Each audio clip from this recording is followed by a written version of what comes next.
Donc nous nous trouvons dans la forêt communale de Vivet, et cette forêt communale fait partie du SICFRA, syndicat intercommunal de gestion forestière de la région d'Auberive.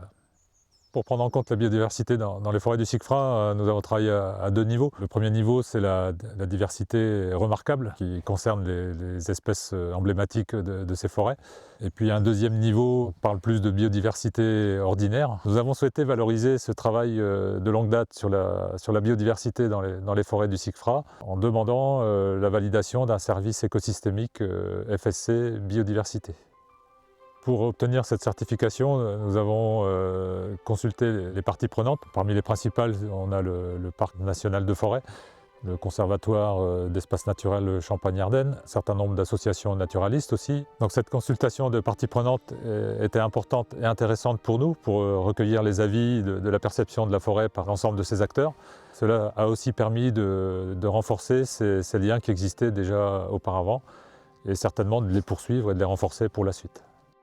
Donc moi c'est Romaric Lecomte, je suis chargé de mission territoriale au Conservatoire d'espaces naturels de Champagne-Ardenne. Donc dans le cadre de la certification FSC et de la partie service écosystémique, on a eu pas mal d'échanges avec Jean-Jacques Bouteau de l'ONF sur l'identification des enjeux autour de la biodiversité et puis discuter sur la façon de suivre les effets de la gestion forestière sur cette biodiversité. Donc au-delà de la prise en compte de milieux naturels bien identifiés comme les marais ou les pelouses, il y a notamment eu un travail autour du damier du frêne qui est une des espèces de papillons les plus menacées en France. Donc là c'est plus une réflexion avec les forestiers sur comment, dans le cadre de leur gestion quotidienne, en fait, ils prennent en compte ces espèces-là. Donc ça, c'est des échanges qui sont en cours et qui vont se poursuivre probablement dans l'avenir.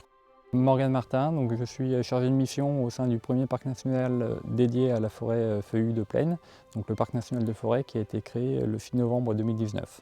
L'un des objectifs du parc national, c'est d'améliorer la naturalité des forêts du territoire, donc du cœur du parc national et de l'aire d'adhésion. Le SICFRA s'est engagé dans le cadre de l'élaboration de son document de gestion durable et en parallèle de la certification FSC à mettre en place des îlots de sénescence, des îlots de vieillissement et de maintenir des arbres habitats dans le respect des seuils proposés par la charte du parc national. Les services rendus par les écosystèmes à la société sont de plus en plus cités comme indispensables à prendre en compte. Et à ce titre, donc, la démarche FSC sur les services écosystémiques permet de procurer un cadre de réflexion et de formalisation sur les services écosystémiques qui sont rendus par la forêt à la société et dans quelle mesure ceux-ci peuvent être financés par des partenaires extérieurs pour dédommager éventuellement le propriétaire d'une gestion qui intègre mieux la naturalité et la biodiversité, mais qui peut représenter une perte pour lui dans ses revenus forestiers.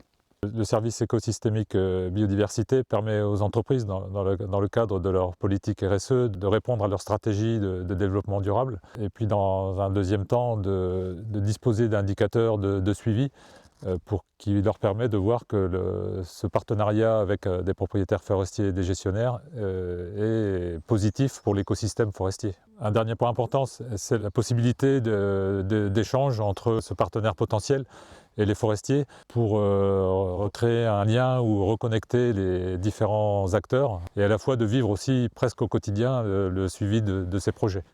Le gros intérêt de la démarche FSC, c'est sur l'intégration des parties prenantes. Et donc, à ce titre, cette démarche qui formalise le cadre de la discussion est extrêmement précieuse pour le parc national.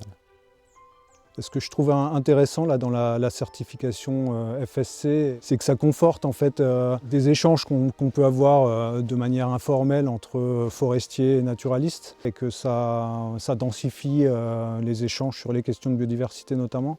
Donc ça, c'est assez intéressant pour tous les projets qu'on pourra mener à l'avenir sur les questions de biodiversité.